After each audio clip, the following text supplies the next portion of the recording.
ನಮಸ್ಕಾರ. ನೀವು ನೋಡ್ತಾ ಇದ್ದೀರಾ ಸುದ್ದಿ ಸಮಯ ನ್ಯೂಸ್ ಚಾನಲ್. ಇದು ಲೋಕಲ್ ಎಕ್ಸ್ಪ್ರೆಸ್. ನಾನು ಮಹಾರುದ್ದ ಕುಳಿಗಿ. ಮತ್ತೆ ಹೊಸ ಹೊಸ ಸುದ್ದಿಗಳನ್ನು ತೆಗೆದುಕೊಂಡು ನಾವು ನಿಮ್ಮ ಮುಂದೆ ಬರ್ತಾ ಇದ್ದೀವಿ. ಈ ದಿನದ ಪ್ರಮುಖ ಹೆಡ್ಲೈನ್ಸ್ಗಳನ್ನು ನೋಡ್ಕೊಂಡು ಬರೋಣ. ಭಾಲ್ಕಿ ತಾಲೂಕಿನ ಬಾತಂಬ್ರ ಗ್ರಾಮದಲ್ಲಿ ಹೋಳಿ ಹಬ್ಬದ ಸಂಭ್ರಮ. ಗಮನ ಸೆಳೆದ ಕೋಲಾಟ ಪ್ರದರ್ಶನ. ಗಮನ ಸೆಳೆದ ಅರ್ಥಪೂರ್ಣ ಪೌರಾಣಿಕ ಕಥೆಗಳ ಸಾರುವ ಕೋಲಾಟ ವೀಕ್ಷಣೆ ಮಾಡಿದ ಗ್ರಾಮದ ಜನರು ಹಾಗೂ ಗಣ್ಯರು. ನಗರದ ಜಿಲ್ಲಾ ರಂಗಮಂದಿರದಲ್ಲಿ ಜರುಗಿದ ಪ್ರಶಸ್ತಿ ಪ್ರದಾನ ಸಮಾರಂಭ ಹಾಗೂ ಜನಪದ ಗಾಯನ ಕಾರ್ಯಕ್ರಮ. ಜನಪದ ಸಂಸ್ಕೃತಿ ಉಳಿಸಿ ಬೆಳೆಸಬೇಕಾಗಿದೆ. ಮೊಬೈಲ್ನಲ್ಲಿ ಸಂದೇಶ ನೀಡಿದ ಸಚಿವ ಈಶ್ವರ ಖಂಡ್ರೆ. ಕಾರ್ಯಕ್ರಮದಲ್ಲಿ ರಾಜ್ಯ ಮಟ್ಟದ ಕಲಾವಿದರು ಭಾಗಿ. ಬೀದರ್ನಲ್ಲಿ ಬಣ್ಣದಲ್ಲಿ ಮಿಂದೆದ್ದ ಯುವಕರು. ವಿವಿಧ ಓಣಿಗಳಲ್ಲಿ ಮೈತುಂಬ ಬಣ್ಣ ಹಚ್ಚಿಕೊಂಡು ಮೈಮೇಲೆ ನೀರು ಸುರಿದುಕೊಂಡು ಕುಣಿದು ಕುಪ್ಪಳಿಸಿದ ಯುವ ಪೀಳಿಗೆ. ಬೊಬ್ಬೆ ಹೊಡೆದು ಹಬ್ಬದ ಶುಭಾಶಯ ಕೋರಿಕೆ. ಭಾಲ್ಕಿ ತಾಲೂಕಿನ ಕಾಸರ್ ತೂಗಾವ್ ಗ್ರಾಮದಲ್ಲಿ ವಿಶಿಷ್ಟವಾಗಿ ಹೋಳಿ ಹಬ್ಬ ಆಚರಣೆ. ಅಣಕು ಶವ ಮೆರವಣಿಗೆ ಮಾಡಿ ಹೋಳಿ ಹಬ್ಬ ಆಚರಣೆ ಮಾಡಿದ ಯುವಕನನ್ನ ಶವ ಮಾಡಿ ಊರು ತುಂಬ ಮೆರವಣಿಗೆ. ಅಳುತ್ತಾ ಕರೆಯುತ್ತಾ ಅಣಕಿಸುತ್ತಾ ಬಂಡಿ ಮೇಲೆ ಮೆರವಣಿಗೆ ನಡೆಸಿದ ಯುವಕರು. ಇಂದಿನ ವಾರ್ತೆಗಳ ವಿವರಗಳನ್ನು ನೋಡ್ಕೊಂಡು ಬರೋಣ. ಭಾಲ್ಕಿ ತಾಲೂಕಿನ ಬಾತಂಬ್ರ ಗ್ರಾಮದಲ್ಲಿ ಹೋಳಿ ಹಬ್ಬದ ಅಂಗವಾಗಿ ಕಳೆದ ಅನೇಕ ವರ್ಷಗಳಿಂದ ಅತ್ಯಂತ ಅರ್ಥಪೂರ್ಣ ಪೌರಾಣಿಕ ಕಥೆಗಳ ಸಾರುವಂತಹ ಕೋಲಾಟ ಕಾರ್ಯಕ್ರಮ ನೆರವೇರಿಸಿಕೊಂಡು ಬರಲಾಗ್ತಾ ಇದೆ ಎಂದು ಕೋಲಾಟದ ಅಧ್ಯಕ್ಷರಾಗಿರುವಂತಹ ರಮೇಶ್ ಬಿರಾದಾರ್ ಹೇಳಿದರು. 1972ರಿಂದ ಆರಂಭಗೊಂಡ ಕೋಲಾಟ ಪ್ರತಿ ವರ್ಷದಂತೆ ಈ ವರ್ಷವೂ ಕೂಡ ಹೋಳಿ ಹಬ್ಬದ ಧೂಳಂಡಿ ದಿನದಂದು ಬಹಳ ಸಡಗರ ಹಾಗೂ ಸಂಭ್ರಮದಿಂದ ಆಯೋಜಿಸಲಾಗಿದೆ. ಗ್ರಾಮದ ಮಧ್ಯದಲ್ಲಿನ ಮಾರುತಿ ದೇವಸ್ಥಾನದ ಹತ್ತಿರ ನಡೆದ ಈ ಒಂದು ಕೋಲಾಟದಲ್ಲಿ ಯುವಕರು ರಾಮ, ಲಕ್ಷ್ಮಣ, ಸೀತಾ, ಭರತ್, ರಾವಣ, ದಶರಥ, ಹನುಮಂತ, ಕೃಷ್ಣ, ರಾಧಾ, ಗೌಳನ ಸೇರಿ ಅನೇಕರ ಒಂದು ಪಾತ್ರವನ್ನು ಧರಿಸಿ ಮುಖಕ್ಕೆ ಬಣ್ಣವನ್ನು ಬಳಿದುಕೊಂಡು ಕೋಲಾಟವನ್ನು ಮಾಡಿದ್ದಾರೆ ಎಂದು ಹೇಳಿದರು. ಗ್ರಾಮ ಪಂಚಾಯತ್ ಸದಸ್ಯ ಕಾಂತೇಶ್ ರೊಡ್ಡೆಯವರು ಮಾತನಾಡ್ತಾರೆ. ಪೌರಾಣಿಕ ಕಥೆಗಳ ಸಾರ ಹೇಳುವಂತಹ ಹಾಡುಗಳು ನೋಡಿಗರಿಗೂ ಕೂಡ ಕೇಳುಗರಿಗೂ ಆನಂದ ಜೊತೆಗೆ ಗಮನ ಸೆಳೆಯುವಂತೆ ಕೋಲಾಟ ಪ್ರದರ್ಶನಗೊಂಡಿದೆ ಎನ್ನುವಂಥ ಮಾತನ್ನು ಕೂಡ ಅವರು ಹೇಳಿದರು.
ಕರ್ನಾಟಕ ಜಾನಪದ ಅಕಾಡೆಮಿ ವತಿಯಿಂದ ವಾರ್ಷಿಕ ಗೌರವ ಪ್ರಶಸ್ತಿ ಹಾಗೂ ಪುಸ್ತಕ ಬಹುಮಾನ ವಿತರಣಾ ಸಮಾರಂಭವು ನಗರದ ಜಿಲ್ಲಾ ರಂಗಮಂದಿರದಲ್ಲಿ ಜರುಗಿತು. ಜೊತೆಗೆ ಜಾನಪದ ಗಾಯನ ಮತ್ತು ಕಲಾ ಪ್ರದರ್ಶನ ಜರುಗಿತು. ಈ ಕಾರ್ಯಕ್ರಮವನ್ನು ಜಿಲ್ಲಾಧಿಕಾರಿ ಶಿಲ್ಪಾ ಶರ್ಮಾ ಅವರು ವನಕೆಯಿಂದ ಭತ್ತ ಕುಟ್ಟುವ ಮೂಲಕವಾಗಿ ಉದ್ಘಾಟನೆ ಮಾಡ್ತಾರೆ. ಜಿಲ್ಲಾ ಉಸ್ತುವಾರಿ ಸಚಿವರಾದ ಈಶ್ವರ್ ಖಂಡ್ರೆ ಅವರು ಮೊಬೈಲ್ನಲ್ಲಿಯೇ ಸಂದೇಶವನ್ನು ನೀಡುತ್ತಾರೆ. ಇಂದಿನ ಕಾಲದಲ್ಲಿ ಜನಪದ ಸಂಸ್ಕೃತಿ ವ್ಯಕ್ತಿಯ ಜೀವನದಲ್ಲಿ ಹಾಸುಹೊಕ್ಕಾಗಿದೆ, ಅದನ್ನು ಉಳಿಸಿ ಬೆಳೆಸುವಂತಹ ಅಗತ್ಯವಿದೆ ಎನ್ನುವಂಥ ಮಾತನ್ನು ಹೇಳಿದರು. ಇದೇ ವೇಳೆ ಜಿಲ್ಲಾ ಪಂಚಾಯತ್ ಮುಖ್ಯ ಕಾರ್ಯನಿರ್ವಹಣಾಧಿಕಾರಿಗಳಾಗಿರುವಂತಹ ಗಿರೀಶ್ ಬದೋಲಿ ಅವರು, ಅಕಾಡೆಮಿಯ ಅಧ್ಯಕ್ಷರಾಗಿರುವಂತಹ ಗೊಲ್ಲಹಳ್ಳಿ ಶಿವಪ್ರಸಾದ್ ಅವರು, ಆಮೇಲೆ ಸದಸ್ಯರಾಗಿರುವಂತಹ ವಿಜಯಕುಮಾರ್ ಸೋನಾರೆ ಸೇರಿದಂತೆ ಹಲವರು ಉಪಸ್ಥಿತರಿದ್ದರು. ಇದೇ ವೇಳೆ ರಾಜ್ಯದ ವಿವಿಧ ಜಿಲ್ಲೆಗಳಿಂದ ಆಗಮಿಸಿದ ಕಲಾವಿದರು ಗಾಯನ ಕಾರ್ಯಕ್ರಮವನ್ನು ನಡೆಸಿಕೊಟ್ಟರು. ಇದಕ್ಕೂ ಮುನ್ನ ಅದ್ದೂರಿ ಮೆರವಣಿಗೆ ಕೂಡ ಜರುಗಿತು.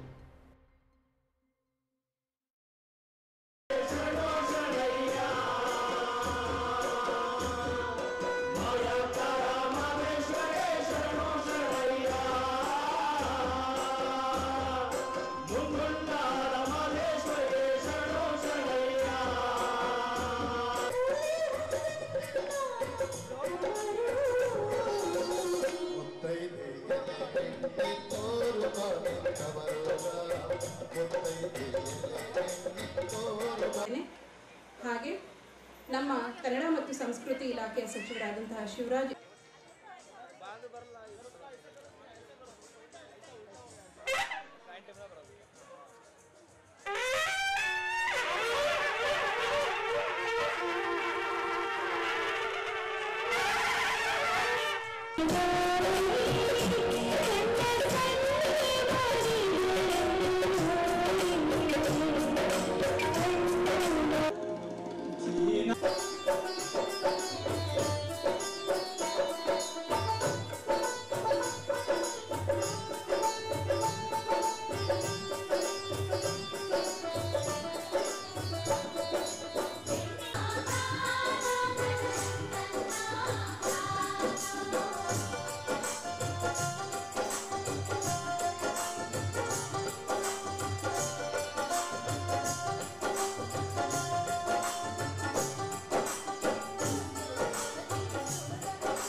ಈ ನಿಟ್ಟಿನಲ್ಲಿ ಬೆಂಗಳೂರಿನ ಕರ್ನಾಟಕದ ಜಾನಪದ ಅಕಾಡೆಮಿ ಮತ್ತು ಇವತ್ತು ಅವರೆಲ್ಲರೂ ಸೇರಿ 23 ಮತ್ತು 24ನೇ ಸಾಲಿನ ವಾರ್ಷಿಕ ಗೌರವ ಪ್ರಶಸ್ತಿ ಮತ್ತು ತಜ್ಞ ಪ್ರಶಸ್ತಿ ಪ್ರದಾನ ಹಾಗೂ ಪುಸ್ತಕ ಬಹುಮಾನ ವಿತರಣಾ ಸಮಾರಂಭ ನಮ್ಮ ಕರ್ನಾಟಕದ ಬೀದರ್ ನಗರದಲ್ಲಿ ಹಮ್ಮಿಕೊಂಡಿರುವುದು ನನಗೆ ಬಹಳ ಹೆಮ್ಮೆಯ ಮತ್ತು ಸಂತೋಷದ ಸಂಗತಿಯಾಗಿದೆ.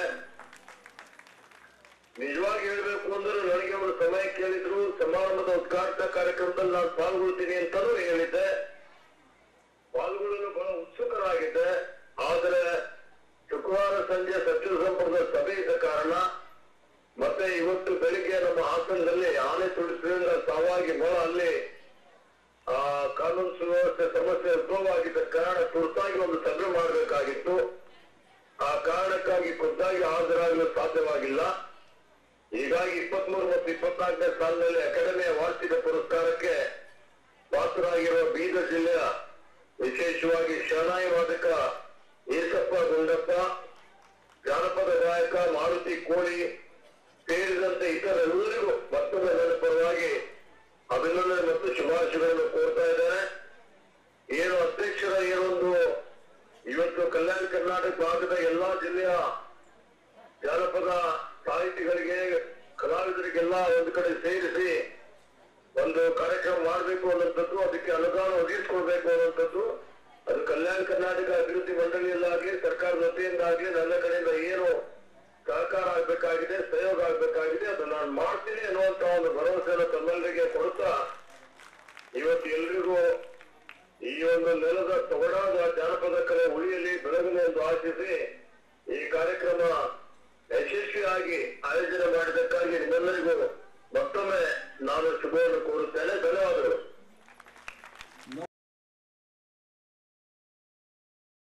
ಈ ನೆಲದ ನಡೆಕಾರರು ಮತ್ತು ನುಡಿಕಾರರು ಸತ್ಯಗಳನ್ನು ನೆಟ್ಟು ನೀರು ಹಾಕಿ ಪಾತಿ ಮಾಡಿ ಅವುಗಳನ್ನ ಕಾಪಾಡಿ ಅವರಿಂದ ಫಸಲು ಬರ್ತಕ್ಕಂಥ ಒಂದು ವಾತಾವರಣವನ್ನ ನಿರ್ಮಾಣ ಮಾಡಿರ್ತಕ್ಕಂಥದ್ದನ್ನ ನಾವು ನಮ್ಮ ಪರಂಪರೆಯ ಪಾದದ ಸ್ಪರ್ಶವನ್ನ ಮುಟ್ಟಿದಾಗ ಅದರ ಅರಿವು ನಮಗೆ ಆಗುತ್ತೆ. ಅವುಗಳನ್ನು ಕಾಪಾಡಿಕೊಳ್ಳುವಂತಹ ಜವಾಬ್ದಾರಿ ಕೂಡ ಸಾಂಸ್ಕೃತಿಕ ಲೋಕದ ಮೇಲೆ ಇವತ್ತು ಇದೆ ಅಂತಕ್ಕಂಥ ಎಚ್ಚರಿಕೆಯನ್ನು ನಾವೆಲ್ಲ ಕೂಡ ಬಹಳ ಎಚ್ಚರದಿಂದ ಹೆಜ್ಜೆ ನೀಡ್ತಕ್ಕಂಥ ಒಂದು ವಾತಾವರಣ ಇವತ್ತು ಇಲ್ಲಿದೆ ಅಂತ. ಬಸವಣ್ಣನವರ ನೆಲವಾದಂಥ ಕಲ್ಯಾಣ ಕರ್ನಾಟಕದಲ್ಲಿ ಪ್ರಶಸ್ತಿ ಸಮಾರಂಭವನ್ನು ಇಟ್ಕೊಂಡಿದ್ದಕ್ಕೂ ಕೂಡ ಒಂದು ಐತಿಹಾಸಿಕ ಕಾರಣವಿದೆ ಅಂತಕ್ಕಂಥದ್ದನ್ನ ನಾನಿಲ್ಲಿ ಬಹಳ ಕರಾರುವಕ್ಕಾಗಿ ಹೇಳಬಲ್ಲೆ. ಹಾಗೇನೆ ಅಮ್ಮನ ಲಾಲಿ ಹಾಡಿನಿಂದ ಜೋಗಳದ ಪದದಿಂದ ಆರಂಭವಾದಂಥ ಜಾನಪದ ವಿಕಾಸ ಮಣ್ಣಲ್ಲಿ ಮನುಷ್ಯ ಮುಚ್ಚಿ ಮರೆಯಾಗುವ ತನಕ ಅನೇಕ ಪ್ರಕಾರಗಳಲ್ಲಿ ಮತ್ತು ಮಜಲುಗಳಲ್ಲಿ ಅವತಾರಗಳಲ್ಲಿ ನೆಲ ಸಾಂಸ್ಕೃತಿಕ ಗಟ್ಟಿಗೊಳಿಸುವ ಪದವಾಗಿದೆ. ಪರ್ಯಾಯವಾಗಿ ಜೊತೆಗೆ ಸಾಗಿ ಬಂದಿದೆ ಅಂತಕ್ಕಂಥದ್ದಕ್ಕೆ ಸಾಕ್ಷಿ ಇವತ್ತು ಅನೇಕ ಜನ ಮಿತ್ರರು ಹಾಡಿರ್ತಕ್ಕಂಥ ಹಾಡುಗಳು ಮತ್ತು ಆ ಹಾಡುಗಳ ಒಳಗಿನ ಒಂದು ವಿವೇಕ ಅಂತಕ್ಕಂಥದ್ದನ್ನ ನಾವೆಲ್ಲ ಕೂಡ ಇವತ್ತು ದಿವಸ ಯೋಚನೆ ಮಾಡಬೇಕು. ಜನಪದ ಪ್ರೀತಿಯ ಆಯುಧ. ಜನಪದಕ್ಕಿಂತ ಮಿಗಿಲಾದಂಥ ಆರಂಭದ ಸಂಗೀತ ಏನಾದರೂ ಇದ್ರೆ ಅದು ಜನಪದವೇ ಅಂತಕ್ಕಂಥ ಜಗತ್ತಿನ ಸತ್ಯವನ್ನ ನಾವೆಲ್ಲ ಅರ್ಥ ಮಾಡಬೇಕು. ಹಾಗಾಗಿ ಜನಪದವನ್ನ ಪ್ರೀತಿಯ ಆಯುಧ ಮತ್ತು ನೈತಿಕತೆಯ ಕಣಜ ಅಂತ ಕರೀಲಿಕ್ಕೆ ನಾನಂತೂ ಇಷ್ಟಪಡ್ತೀನಿ. ಯಾಕೆ ನೈತಿಕತೆಯ ಅಸ್ತ್ರ ಅಂತ ಕರಿಬೇಕು ಅಂತ ಹೇಳ್ತೀನಿ ಅಂದರೆ, ಇವತ್ತು ನಮಗೇನಾದರೂ ನಮ್ಮ ಎದುರುಗಡೆರ್ತಕ್ಕಂಥ ಸವಾಲುಗಳೇನಾದರೂ ಇದ್ದರೆ ಅದು ಇತ್ತೀಚೆಗೆ ಮಾಯವಾಗ್ತಾ ಇರ್ತಕ್ಕಂಥ ನೈತಿಕತೆಯ ಸಮಸ್ಯೆ. ಅಂತಹ ನೈತಿಕತೆಯ ಜೀವಾಳ ನಮ್ಮ ಜನಪದರಲ್ಲಿ ಇತ್ತು ಅಂತಕ್ಕಂಥದ್ದನ್ನ ಆ ಪದಗಳು ಮತ್ತು ಹಾಡುಗಳು ಮತ್ತು ತತ್ವಪದಗಳು ಇವತ್ತು ದಿವಸ ಸಾಕ್ಷೀಕರಿಸಿವೆ ಅಂತಕ್ಕಂಥ ಸತ್ಯ. ಹೋಳಿ ಹಬ್ಬ ಬಂತೆಂದರೆ ಸಾಕು ಯುವಕರಿಗೆ ಎಲ್ಲಿಲ್ಲದ ಸಂಭ್ರಮ. ಒಂದು ದಿನ ಕಾಮದಹನ, ಮಾರನೇ ದಿನ ಬಣ್ಣದ ಓಕುಳಿ ಆಡುವ ರಂಗಿನಾಟ. ಬೀದರ್ ನಗರದಲ್ಲಿ ಯುವಕರು ಬಣ್ಣದಲ್ಲಿ ಮಿಂದೆದ್ರು. ವಿವಿಧ ಓಣಿಗಳಲ್ಲಿ ಯುವಕರು ಮೈತುಂಬ ಬಣ್ಣವನ್ನು ಬಳಿದುಕೊಂಡು ಮೈಮೇಲೆ ನೀರು ಎರಚಿಕೊಂಡು ಡಿಜೆ ಹಾಡಿನ ಮೇಲೆ ನೃತ್ಯವನ್ನು ಮಾಡುತ್ತಾ ಒಬ್ಬರ ಮುಖಕ್ಕೆ ಒಬ್ಬರು ಬಣ್ಣವನ್ನು ಹಚ್ಚಿಕೊಂಡು ಹೋಳಿ ಹಬ್ಬವನ್ನು ಆಚರಣೆ ಮಾಡ್ತಾರೆ. ಬೊಬ್ಬೆ ಹೊಡೆಯುತ್ತಾ ಜನಪದ ಶೈಲಿಯಲ್ಲಿ ಬೈಗುಳ ಹೇಳುತ್ತಾ ಹಬ್ಬವನ್ನು ಆಚರಣೆ ಮಾಡಿದ್ರು. ಮೊದಲನೇ ದಿನ ಕುರುಳು ಕಟ್ಟಿಗೆಯನ್ನು ತಂದು ಕಾಮದಹನ ಮಾಡ್ತಾರೆ. ಅದೇ ಬೆಂಕಿಯಲ್ಲಿ ತಾಯಂದಿರು ಕಡ್ಲಿ ಸುಟ್ಟು ತಿಂತಾರೆ. ಮರುದಿನ ಬಣ್ಣಗಳನ್ನು ಖರೀದಿಸಿ ಚಿಕ್ಕ ಮಕ್ಕಳು ರಂಗಿನಾಟವನ್ನು ಆಡಿದರೆ ಯುವಕರು ಹಿರಿಯರು ಮುಖಕ್ಕೆ ಬಣ್ಣವನ್ನು ಬಳಿದುಕೊಂಡು ಬಣ್ಣದಲ್ಲಿ ಮಿಂದೇಳುತ್ತಾರೆ.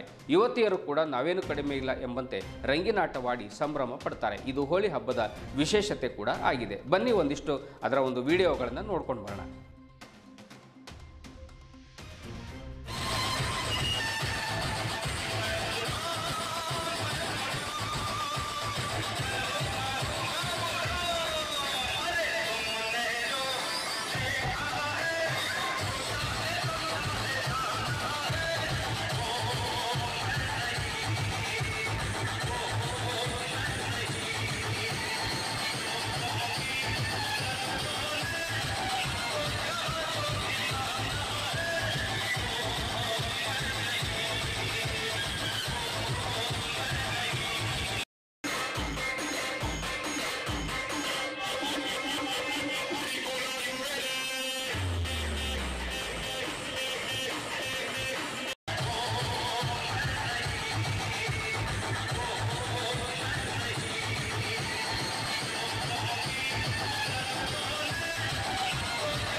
ಹೋಳಿ ಹಬ್ಬವನ್ನು ಎಂತೆಂಥ ವಿಚಿತ್ರವಾಗಿ ಆಚರಣೆ ಮಾಡ್ತಾರೆ ಅಂತಂದರೆ, ನಾಡಿನ ಮುಕುಟಪ್ರಾಯ ಆಗಿರುವಂತಹ ಗಡಿ ಜಿಲ್ಲೆ ಬೀದರ್ ಜಿಲ್ಲೆಯ ಭಾಲ್ಕಿ ತಾಲೂಕಿನ ಗಡಿ ಗ್ರಾಮವಾಗಿರತಕ್ಕಂತಹ ಕಾಸರತೋಗಾಂವ್ ಗ್ರಾಮದಲ್ಲಿ ಪ್ರತಿ ವರ್ಷದಂತೆ ಈ ವರ್ಷವೂ ಕೂಡ ಹೋಳಿ ಹಬ್ಬ ವಿಭಿನ್ನ ರೀತಿಯಲ್ಲಿ ಆಚರಣೆ ಮಾಡ್ತಾರೆ. ಎಂದಿನಂತೆ ಹೋಳಿ ಹಬ್ಬದ ಪ್ರಯುಕ್ತವಾಗಿ ಅಣಕುಶವ ಪ್ರದರ್ಶನವನ್ನು ಮಾಡಿ ಬೊಬ್ಬೆ ಹೊಡೆದು ಅಳುವ ಮೂಲಕ ವಿಭಿನ್ನ ರೀತಿಯಾಗಿ ಸಂಭ್ರಮಿಸ್ತಾರೆ. ಮೈಯೆಲ್ಲ ಬಣ್ಣ ಬಳಿದುಕೊಂಡು ಬಾಳೆಹಣ್ಣಿನ ಬಂಡಿ ಮೇಲೆ ಗ್ರಾಮದ ಮುಖಂಡ ಬಾಬು ಹುಡುಗೆ ಅವರನ್ನ ಅಣಕುಶವವನ್ನು ಮಾಡ್ತಾರೆ. ತೆಂಗಿನ ಟೊಂಗೆಗಳಿಂದ ಸಿಂಗರಿಸಿ ಗ್ರಾಮದ ಯುವಕರು ಬೊಬ್ಬೆಯನ್ನು ಹಾಕ್ತಾರೆ. ಶವದ ಮೆರವಣಿಗೆ ಗ್ರಾಮದ ವಿವಿಧ ವೃತ್ತಗಳಲ್ಲಿ ಸಂಚಾರ ಮಾಡಿ ಕೊನೆಗೆ ರಾಜ್ಕುಮಾರ್ ಬಿರಾದಾರ್ ಪೋಸ್ಟ್ ಮಾಸ್ತರ್ ಅವರ ಮನೆಗೆ ತೆರಳಿ ಶವದ ಮೆರವಣಿಗೆ ಅಂತ್ಯ ಆಗುತ್ತೆ. ರವೀಂದ್ರ ಪಾಂಚಾಳ್ ಆ ಒಂದು ಅಣಕು ಶವದ ನೊಣ ಹೊಡೆದ್ರೆ ಗ್ರಾಮದ ಯುವ ಜನರಾಗಿರ್ತಕ್ಕಂಥ ಸಂಗಮೇಶ್ ಡೊಣಗಾಪುರೆ, ಅನಿಲ್ ಡೊಣಗಾಪುರೆ, ಪ್ರಶಾಂತ್ ಪವಾರ್, ವಿಜಯಕುಮಾರ್ ಪರ್ವತಮಠ್, ರಾಮಕಿಶನ್ ಜಾಧವ್, ರಾಮ್ ಪಾಂಚಾಳ್ ಸೇರಿದಂತೆ ಇನ್ನು ಅನೇಕರು ಬೊಬ್ಬೆ ಹಾಕುತ್ತಾ ಅಳುತ್ತಾ ಹೆಜ್ಜೆಯನ್ನು ಹಾಕ್ತಾರೆ. ಆ ಒಂದು ಠೇಲಾ ಬಂಡಿಯಲ್ಲಿ ಅಣಕು ಶವ ಶವವನ್ನು ಮಾಡಿ ಆ ಶವದ ಮುಂದೆ ಮಹಿಳೆಯರು ಯಾವ ರೀತಿಯಾಗಿ ನಿಜವಾಗಲೂ ಕೂಡ ಒಂದು ವ್ಯಕ್ತಿ ತೀರ್ಕೊಂಡಾಗ ಅಳ್ತಾರೋ ಆ ರೀತಿಯಾಗಿ ನಗುನಗ್ತಲೇ ಅಣುಕಿಸುತ್ತಾ ಧ್ವನಿ ಮಾಡಿ ವಿವಿಧ ಶಬ್ದಗಳನ್ನು ಮಾಡಿ ಅವರು ಅಳುತ್ತಾ ಅಲ್ಲಿ ಸಂಭ್ರಮವನ್ನು ಪಡ್ತಾರೆ. ಇದು ಹೋಳಿ ಹಬ್ಬದ ವಿಶೇಷತೆಗಳಲ್ಲಿ ಇದು ಕೂಡ ಒಂದಾಗಿದೆ ಅನ್ನುವಂಥದ್ದು ಈ ಸಂದರ್ಭದಲ್ಲಿ ನಾವು ಕಾಸರಗೋಡುನಲ್ಲಿ ಮಾಡಿರ್ತಕ್ಕಂಥ ಅಣುಕು ಶವಯಾತ್ರೆ ಮೂಲಕವಾಗಿ ನಾವು ನೋಡಬಹುದು. ಬನ್ನಿ ಅದರ ಒಂದಿಷ್ಟು ವಿಡಿಯೋ ತುಣುಕುಗಳನ್ನು ನೋಡಿಕೊಂಡು ನಾವು ಕೂಡ ಸಂಭ್ರಮ ಪಡೋಣ.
ಇದುವರೆಗೂ ಸುದ್ದಿ ಕೊಟ್ಟಿರುವ ನಾನು ಮಹರುದ್ರ ರಾಕುಳಿಗೆ ಮತ್ತೆ ಮುಂದಿನ ವಾರ್ತೆಗಳೊಂದಿಗೆ ಭೇಟಿಯಾಗೋಣ. ವಂದನೆಗಳು.